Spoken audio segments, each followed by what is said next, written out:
안녕하세요. 세계사 산책 민주주의 이야기 황수경입니다. 2500년 전 그리스 아테네에서 시작된 민주주의는 영국의 의회 민주주의를 통해서 뿌리를 내렸고 프랑스 혁명과 미국의 독립전쟁을 거치면서 전 세계로 확산됐습니다. 세계사 산책 민주주의 이야기, 오늘 그 마지막 시간인데요. 유권자들의 보다 적극적인 관심과 참여를 이끌어낼 수 있는 진정한 민주주의의 길은 무엇일까요? 오늘은 앞으로의 민주주의의 미래를 전망해 보겠습니다.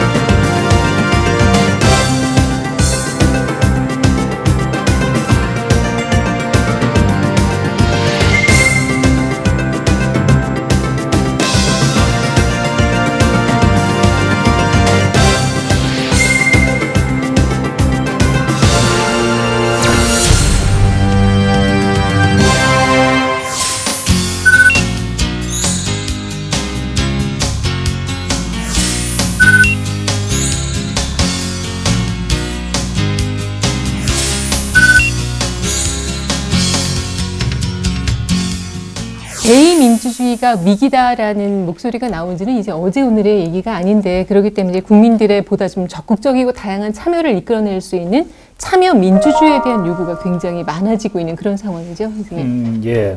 우리가 오늘 이 민주주의 이야기 마지막 시간이죠.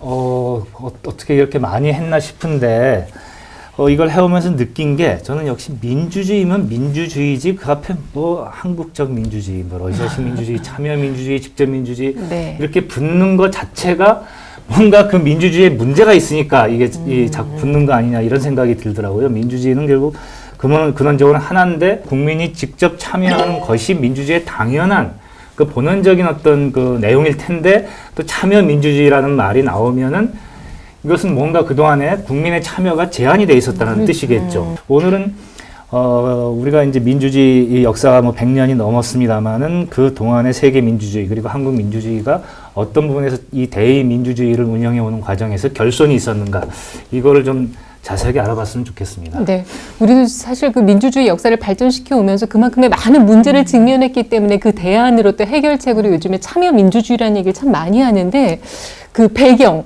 어떻게 정말 이런 얘기까지 오게 됐는지 한번 살펴볼까요, 교수님? 민주주의를 그대로 해석하면 국민이 주인인 것이라는 것에 대한 이야기인데, 국민이 주인이다, 국민한테 주권이 있다라고들 생각을 했단 말이에요, 민주주의라는 것이. 근데 대의민주주의라는 것은 모든 국민이 직접 참여하기 힘들기 때문에 대표를 뽑아서 민주적으로 뽑아서 그 사람들이 정치를 맡기자, 네. 임기를 주고 뭐 이게 민주주의 아닙니까? 근데 막상 보니까 국민이 주인이 아니라 실제 대표가 주인이고, 주인을 뽑는 선거고, 투표할 때만 그 순간 이제 어떤 주권을 갖고 있는 찰나적인 주인에 불과하기 때문에 거기에 대한 이제 불만들이 서서히 나왔어요. 그 불만이라는 것은 그 가장 큰 욕구가 왜 내가 정치로 소외됐느냐 이 생각도 있겠지만은, 막상 뽑은 대표들이 잘했으면 그런 이야기를 했겠습니까? 네. 뭐 석유 파동, 뭐 70년대 1차 쇼크, 2차 오일 쇼크 때 그때 대처하는 그 각 정부의 그 무능함, 그리고 시장이 아주 거대해지면서 대기업이 생기고 뭐 그런 과정에서 소위 세계화라는 이야기도 나왔지 않습니까? 그게 소위 신자유주의 그래가지고 뭐 잘 사는 사람 참 잘 살고 못 사는 사람은 엉망인 거예요. 또 하나가 뭐냐면 이제 산업사회라는 것이 막 가진 자가 많이 갖고 안 가진 자가 너무 적게 가져서 부익부, 빈익비 이런 현상이 있지 않습니까? 네. 거기에 대한 불만들이 있고 뭐 이런 과정에서 직접적으로 내가 정치 이제 참여를 해야 되겠다. 그래서 산업사회가 좀 무너져가면서, 이제 우리 그 다음에 온 사회를 요즘 우리가 정보화 사회라고 이야기하지만 후기 산업사회 현상이 이제 보이는 거죠. 그 과정에서는 직접 시민들이, 국민들이, 홍보 프로레타들이 정치에 참여해야 되겠다라는 자아가치, 정치 참여 욕구가 생기기 시작하는 거예요. 그래서 이제 뭐 선진국가는 마찬가지입니다. 못 산 나라만 아니라, 예를 들어서 서구 유럽이란가 또 미국 같은 경우도 뭐 뉴 라이트 레프트 운동, 그래서 뭐 반전 운동이라든가, 그리고 독일의 뭐 녹색당이라고 아마 들어봤을 거예요.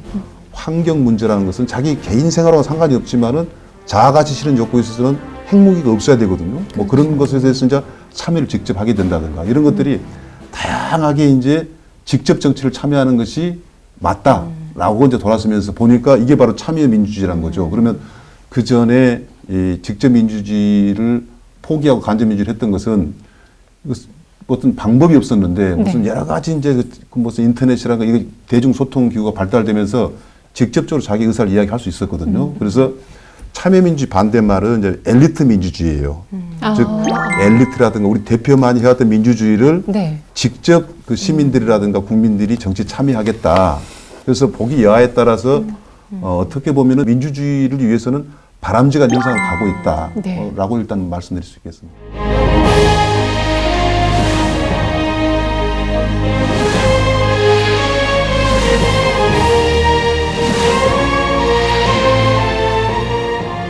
뭐 기존 정치에 대한 불신도 그럴 네. 것이고 또 자아가치 실현도 있을 네. 것이고 그래서 사실은 참여하기에는 움직임이 굉장히 네. 좀 활성화되어 있긴 했어요. 네, 참여민주주의의 가장 대표적인 그런 모습이 나타나는 네. 모습이 시민단체에 그렇죠. 활동하는 그런 모습일 텐데요. 말씀하신 것처럼 뭐 정부에 대한 불신이나 그 입법 기관에 대한 불신 뭐 이런 것들이 기존의 선거를 통한 참여나 정당 활동을 통한 참여에서 벗어나서 이런 시민단체 활동을 이제 증가시키게 된 거죠. 그래서 오늘날 이 시민단체가 뭐 입법부, 행정부, 사법부, 언론에 이어서 제5의 권력이라고 네. 할 만큼 이렇게 영향력이 커졌고요. 우리나라에도 이제 다양한 시민단체들이 있는데 그 최초의 시민단체는 YMCA. 네. 가 되는 거고요. 뭐 영화 제목으로만 알았었는데 그리고 뭐 환경운동연합, 경실련, 뭐 참여연대 등 다양한 시민단체들이 존재하고 있습니다. 네. 이 대의민주주의가 이제 한계점에 이제 봉착해 있다 보니까 그러면 정말 직접 민주주의를 시행할 수는 없었는지 왜냐면은 그리고 또 그럼 역사 속에서 지금 직접 민주주의가 언제부터 시행이 됐고 또 아울러서 지금 실시되고 있는 것은 없는지 한번 살펴볼 필요가 있거든요. 저는 이 방송을 하면서 가장 뇌리에 남는 말 중에 하나가 그 초기에 최갑수 선생님 오셔서 프랑스 혁명 당시에 1795년 총재 정부가 수립되기 이전에는 간접 민주주의라는 것을 민주주의 형태로 생각해 본 적이 없다. 그러니까 그때까지만 해도 민주주의 하면은 그냥 직접 민주주의였지. 그러니까 말 자체가 이미 데모크라티아. 그래서 민중이 직접 그 참여하고 직접 결정하는 이것만이 민주주의였는데 총재 정부 이렇게 생기면서 좀 이 영토도 넓고 많은 사람들이 이 인구가 많은 이런 곳에서 어떻게 민주주의가 가능할 것인가라는 것을 생각하는 과정에서 이제 대의민주주의라는 것이 나왔다고 그래요. 그래서 본원적으로는 직접 민주주의가 맞는데 이게 어떻게 가능할 것이냐라는 문제가 이제 있지 않습니까? 가령 지금 스위스가 보통 직접 민주주의를 지금도 실시하고 있는 모범적인 사례로 꼽히는데 네. 거기에는 꼬민이라는 조직이 있다 그래요. 이제 그 일반 민중의 조직인데 그 꼬민이 결국 행정권과 재정권을 가지고 직접 거기 있는 사람들이 인구가 840명 미만이니까 얼마나 그 결정하기가 좋겠어요. 그래서 그렇죠. 드러내가지고 그런 것을 실제로 시행을 하고 있다 그래요. 이 숫자가 적은 사람들에서만 이게 가능한 거냐 아니면은 이게 다른 형태로 이제 확산하는 것이 가능하겠느냐 이런 부분에서 우리가 직접 민주주의를 좀 역사적으로 살펴볼 필요가 있다고 생각을 합니다. 네. 직접 민주주의 제도가 그냥 지금까지도 계속 이어지고 또 시행되고 있는 곳이 있잖아요, 교수님. 많이 있죠. 네, 많이 네. 있고요. 이제 직접 민주주의를 하다 보면 한 단점이 뭐냐면 이 잘못하면 독재하고 키스하고 좋습니다. 예를 들어서 민주주의라는 것은 국회를 통해서 국회에서 결정하는 것이 대민주주의거든요. 네. 근데 직접 민주주의라는 것은 국민이 결정하기 때문에 대통령이 또는 독재자가 예를 들어 히틀러가 여러분 어떻게 생각합니까? 그러면 갈채 맞습니다 하고 갈채를 보내고 그 하이틀러예요. 그러면 이 많은 국민들과 이 통치자가 직접 서로 동의를 했다. 이게 직접 민주주의 한 형태거든요. 그래서 루소라든가 뭐 칼 슈미트 이런 학자들이 얘기했던 그 직접 민주주의들이 결국에는 독재주의로 많이 가더라. 네. 그러나 현재 직접 민주주의가 아주 광범하게 가장 실천이 잘 되고 있는 나라는 역시 미국입니다. 미국이 나라를 가면 우리 뭐 많이 들었던 이야기 있지 않습니까? 링컨이 이야기를 제출한 것 같지는 않은데 뭐 by the people, of the people, for the people 이 people이에요. 네. people 직접적으로 국민들이 모든 것을 결정한다라는 것이 그 미국의 정신이에요. 그래서 미국 선거를 가서 구경해 보면 정당 투표를 받아가지고 대표가 나오는 경우는 선거를 몇 개 안 됩니다. 예를 들어서 저 뭐 대통령이라든가 주지사라든가 주상원 의원 이런 경우만 제한적으로 정당 공천을 해가지고 그 사람들을 국민들이 뽑고 있죠. 나머지는 직접 주민들이 대표를 뽑아요. 정당이 중간에 몇 개가 안 됩니다. 미국에서 아주 광범위하게 직접 민주주의가 지금 시행되고 있다는 걸 우리가 주목할 필요가 있고 네. 우리나라도 어쩌면 제도상 보면은 직접 민주주의가 너무나 부족하거든요. 네. 미국 예를 들었는데 현재 미국 가보면은 직접 민주제도가 더 보편적이다라고 생각하면 맞을 것 같아요. 네.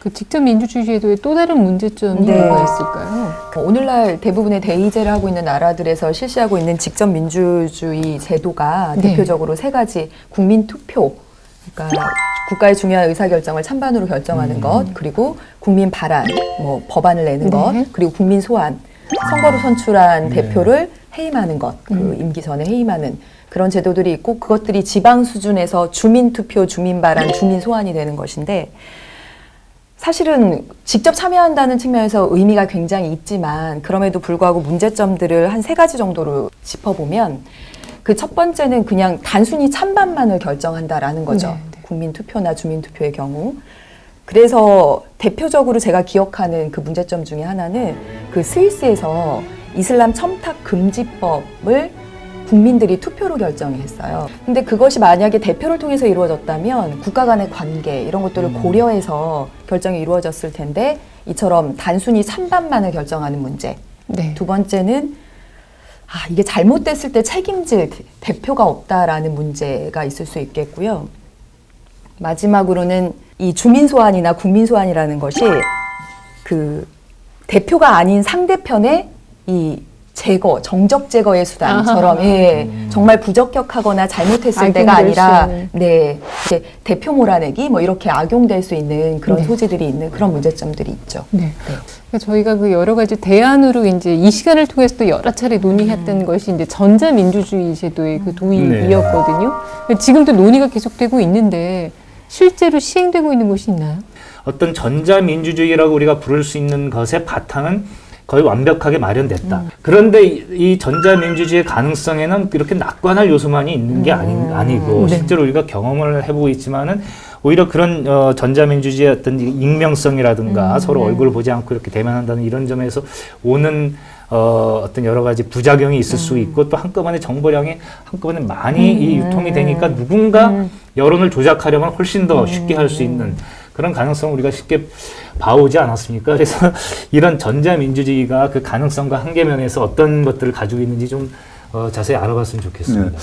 이 참여의 폭을 넓힐 수만 있다면 직접 민주주의를 하는 것이 좋다라고 생각을 해왔었거든요. 네. 그런 기술적 한계를 이제 전자민주주의 시대를 맞으면서 이제 많이 해소했어요. 네. 그렇기 때문에 이제 참여민주주의하고 직접민주주의를 가능케 하고 있는 것. 과거에는 뭐 국가 사이즈가 너무 커서 네. 민주주의를 할 수 없다. 무슨 도시국가일 때는 서로 만나서 얘기할 수 있기 때문에 할 수 있지만, 그런데 그런 아무리 나라가 커도 지구촌에서도 서로 대화를 나눌 수 있는 전자민주주의 시대에서는 민주주의의 기술적 한계를 극복했다는 점에서는 분명히 큰 장점은 있죠. 그럼에도 불구하고 과연 정치라는 것이, 민주주의라는 것이 기술적인 문제가 풀렸다고 해서 다 해결되는 것인가, 여전히 남는 과제는 역시 이제 가치의 충돌이라는 게 있단 말이죠. 네. 그런 문제를 과연 기기가 해결할 수 있겠느냐라는 것에 대해서 이제 우리가 무조건 이 다수결이라든가 무조건적으로 참여를 해서 결론을 내리는 방식은 아까 임명성 얘기도 나왔잖아요. 그런 것이 한 번에 걸러져야 될 필요가 있다라는 어떤 이 한계는 같지만 기술적인 문제를 풀어준 것이 굉장히 장점이 크다. 네. 나머지 문제가 생기면 보완해 가면서 할 문제를 전자민주주의 시대로 봐야지, 전자민주주의 시대의 도래와 함께 바로 문제점부터 나간다는 것은 지나치게 좀 그 새로운 시대에 이 성큼성큼 다가온 것을 오히려 막는 그런 수구적인 자세라고 보고요. 그래서 참여민주주의와 전자민주주의는 매우 이 순균형적인 관계라고 저는 봅니다. 저는 네. 수구적인 입장에서는 아니고, 그럼에도 불구하고 이제 문제점들 몇 가지를 네. 이제 개선해 나가면 정말 전자민주주의가 잘 되고, 이루어지면 이제 참여민주주의가 잘 될 수 있으니까. 애초에 이제 전자민주주의의 기반이 인터넷이라고 하는 환경이고, 인터넷이라고 하는 매체의 특징은 쌍방향적이기 때문에 대중 조작이 어렵다. 이렇게 생각을 왔는데, 네. 사실상은 지금 보여지는 것들은 인터넷 매체 속에 특히 SNS 이런 것들도 많이 상당 부분 왜곡되고 변질된다라는 거, 그러면서 여론을 조작해 나간다라는 문제점이 한 가지 제기되고 있겠고요. 있죠. 네. 또 하나는 정말 인터넷 그 환경을 사용하는 사람들이 전체 국민의 다수가 아니라는 거죠. 사실은.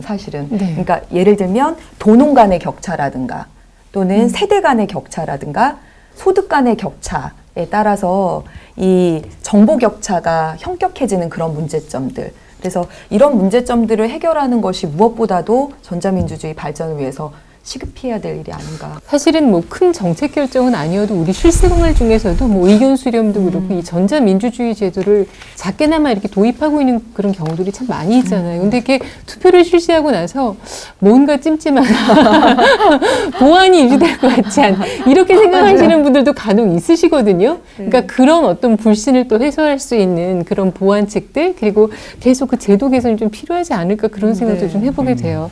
자, 그 참여 민주주의를 활성화하기 위해서 이제 풀뿌리 민주주의 굉장히 정겨운 그런 단어이기도 한데 풀뿌리 민주주의에 대한 그 중요성을 조금 더 주장하는 좀 강화해야 한다 그런 목소리도 상당히 높지 않습니까? 네, 풀뿌리 민주주의는 뭐 제가 알기로는 1935년에 미국에서 등장했던 그래스루트라는 네. 그걸 번역한 걸로 알고 있는데 사실 뭐 우리도 옛날부터 거기에 적합한 말이 있죠. 민초라고 이제 그런 그러니까 결국 이제 그 우리는 지금 지방자치의 어떤 민주주의로 그 말을 많이 쓰더라고요. 그런데 여기에 대해서 사람들이 아까도 이제 이 부작용에 대해서 우려를 할 때 그게 얼마나 제대로 된 이제 민주주의고 사람들의 의견을 이제 그러니까 수렴하는 그런 역할을 하겠느냐. 대개 만약에 그런 갈등이 있었으면 그 갈등을 더 증폭시키기만 하고 더 큰 어떤 의도를 가진 세력에 의해서 동원되고 이용되고 네. 그럴 가능성이 있지 않느냐라고 해서 그 과정 자체에 대해서 회의를 품는 그런 시각도 우리가 있어서 그걸 극복해야 된다고 생각을 하는데 풀뿌리 민주주의야말로 민주주의가 그냥 본령이다. 네. 이런 어떤 민중에 대한 어떤 신뢰 이런 거에서부터 우리가 시작을 해야 되지 않을까 그런 생각이 드네요. 그렇죠. 풀뿌리 민주주의라는 것 자체가 이제 민주주의의 가장 기초 단위부터 이야기를 한단 말이죠. 나중에 올라가가지고 국가 최종 정책 결정도 민주주의 방식으로 하자는 건데 우리가 지방자치를 갖다 풀뿌리 민주주의라는 이유 중에 하나가 네. 우리 국민들이 살면서 두 가지 삶을 살아요. 하나는 국가의 구성원으로서 네. 국민으로서 여러 가지 중요한 그 사명감을 갖고 있지 않습니까? 네. 4대 국방 의무도 있고 뭐 이런 것들. 또 한편 주민으로서 자치 생활을 하고 있다는 것이죠. 두 개는 어떻게 보면은 별도의 문제일 수도 있지만 더 중요하다면은 이 풀뿌리 민주주의부터 돼야 된다라고 생각을 했기 때문에 지방자치가 바로 풀뿌리 민주주의라고 우리나라에서 인식이 돼 있거든요. 그렇죠. 그런데 지방자치 우리는 실질적으로 제대로 시행된 지 얼마 안 됩니다. 이제 겨우 20년 막 넘어섰는데 네. 실질적으로 지방 단위에서 일어나고 있는 모든 선거를 주민들이 직접적으로 자기 결정을 해야 된다라는 것이 풀뿌리 민주주의이기 때문에 지금 현재 기초 단위에서 의원들이라든가 무슨 시장 군수를 정당에서 공천하는 것이 맞는가 이 문제는 정말 제고해야 한다는 것이 항상 학계에서 이야기 나오고 있는 것 중 하나가 네. 풀뿌리 민주주의를 살리는 방법은 뭐냐면 중앙 정치를 걷어내는 거예요. 그 중에 하나가 정당 정치를 걷어내고 그렇다면은 방금 이야기 나온 대로 주민들 스스로 자기 결정을 하는 겁니다. 네. 대한민국에서 민주주의가 제대로 되려면 풀뿌리 민주주의가 참으로 다시 소생이 돼야 된다. 밑바닥에 바로 그것이 참여 민주주의의 가장 그 기초단위라고도 생각하면 할 수 있는 것이 풀뿌리 민주주의다 이렇게 이야기할 수 있겠습니다. 네. 성적 소수자를 비롯해 소수자에 대한 문제가 끊임없이 또 제기되고 있잖아요. 그렇죠. 예. 소수자는 정말 그 민주주의에서 소수자란 단어 자체가 없어져야 되는 게 진정한 민주주의예요. 그렇죠. 네, 네. 우리가 한때 우리가 민주화 시대라는 이야기를 많이 했지 않습니까? 네. 근데 자유화하고 착각하더라고요. 권위주의로부터 벗어난 것은 자유화에 불과한데 네. 권위주의에서 벗어나면 바로 우리 민주주의 됐다라고 이야기하거든요. 네. 근데 더 필요한 것이 자유화 이후에 진정한 민주화는 뭐냐면 그동안에 그 제도권에서 소외됐던 사람들이 제도권 안에 들어와서 같이 결정하는 거예요. 그래서 민주주의가 발달된 나라는 그 사이에 다양한 사람들이 들어와서 그 민주적으로 주체가 되는 것을 민주화가 정도가 수준이 높아졌다고 이야기하거든요. 그래서 제가 이제 미국 예를 가장 잘 들은 것이 미국이 어떻게 보면 민주주의가 가장 안 될 수 있는 나라임에도 불구하고 그 악조건이 가장 민주적인 나라가 됐다는 게 뭐냐면 뭐 흑인이라든가 이질적인 요소가 참 많았습니다. 뭐 인디안과의 관계라든가 그 다음에 무슨 멕시칸 뭐 히스패닉계라든가 뭐 그다음 종교도 너무 다양하고 그래서 이런 다양한 사람들이 그 경우에 따라 소수가 많을 거 아닙니까? 그 소수가 소수로서 자리 매김이 안 되도록 하기 위해서 여러 가지 노력을 해요. 그래서 대학교 학장을 뽑을 때도 흑인 또는 백인하고 누군가가 이렇게 같이 가부동수면은 당연히 흑인이 되고 혹은 여성이 학장이 되도록 하는 제도를 만든다든가. 그래서 네. 그네들의 민주주의를 이제 멀티 이제 디마크시라 그래가지고 아주 다양한 인종과 다양성을 인정한 민주주의라는 것이죠. 이 민주주의에 있어서 소수는 어떤 포용과 약자에 대한 사랑이 아니라 민주주의의 어떤 정상화 내지는 그 폭을 넓히는 민주주의를 실제로 정상화시키고 제대로 된 민주주의가 가는 길이지 이게 소수자를 갖다 그대로 놔두고 의사 정책 결정하고 있는 나라는요 정상적인 선진 민주국가라 할 수 없는 것이죠. 우리가 여러 가지 쭉 이야기해 왔지만 무슨 뭐 풀뿌리 민주주의 이야기도 하고 뭐 여러 가지 얘기했지만 역시 소수자가 우리 체제 내 제도권에 들어와서 가치 정책 결정을 하는 것이 어떻게 보면 민주주의의 최종 종착점이다 또 일 수도 있다라는 생각을 갖습니다.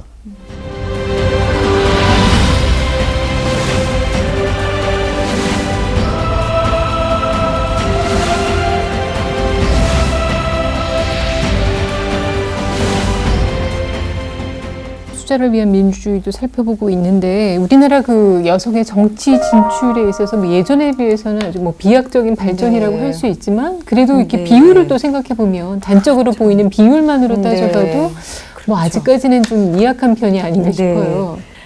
우리나라에서 여성의 정치 진출은 아직도 많이 부족한 거죠. 네. 2012년 19대 국회에 보면 여성 의석수가 300석 중에 47석인데 이게 거의 이제 비례대표로 들어오시는 거죠. 왜냐하면 비례대표의 50%좀 넘게 여성이니까 그만큼 이제 비율이 낮고 유엔이 정한 목표 30%에도 이제 훨씬 못 미치게 15% 정도의 수준이니까요.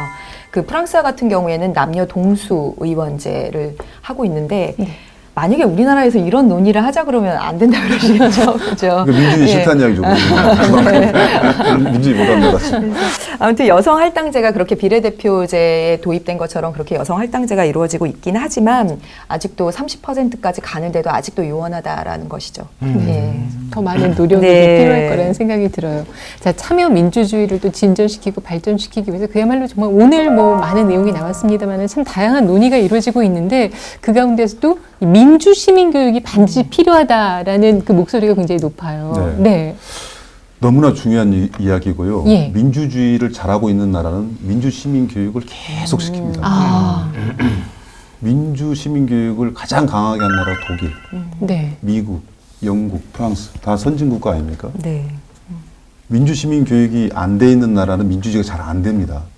독일 같은 경우는 뭐 우리 저 1년 예산 중에 이 도로 고속도로 같은 경우 이제 보수 공사를 항시 그 예산이 나오잖아요.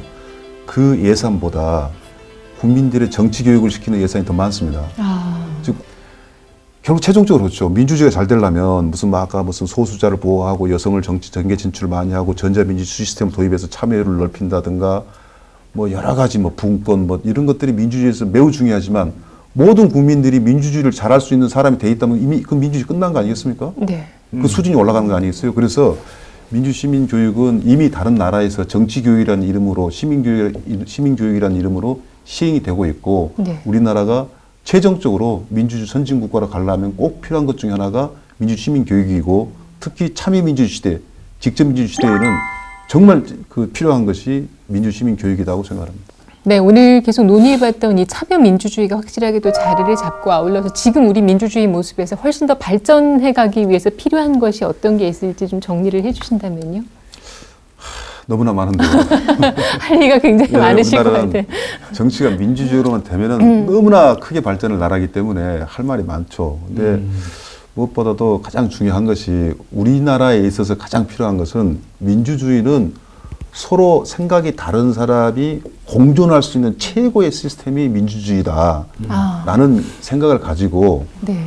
상대방하고 특히 생각이 다른 사람하고 끝없이 이야기를 하게 되면은 결론이 나오거든요. 이야기를 안 하면 끝없이 싸움밖에 없기 때문에 민주주의는 서로 직접적으로 참여를 하면서 같이 서로 공존하면서 토론하는 그런 것이 민주주의고 바로 그런 세상에 내가 살고 있는 자체가 이미 매우 행복한 나라에서 살고 있고 행복하고 안전한 나라에 살고 있다라는 생각을 좀 가졌으면 좋겠다고 말씀드리고 있습니다. 네. 네, 저희 세계사 산책 민주주의 이야기는 지난 7월에 첫 방송을 시작해서 오늘에 이르기까지 진정한 민주주의로 나갈 수 있는 그런 길을 여러분과 함께 모색해봤습니다. 많은 고민들을 해봤지만 무엇보다 이 민주주의의 조금 더 나아진 모습을 위해서는 국민 여러분의 또 시민 여러분의 조금 더 적극적인 관심과 참여가 필요할 거라 생각하고요. 또 자발적인 이 민주시민 의식을 함양하기 위해서 높이기 위해서는 오늘 제기됐던 이 민주시민 교육의 필요성도 한번 진지하게 고민해봐야 될 때가 아닌가 생각해봅니다. 자, 세계사 산책 민주주의 이야기 깊은 관심 보내주신 여러분께 모두 감사드리면서 여기서 인사드리겠습니다. 여러분 대단히 고맙습니다.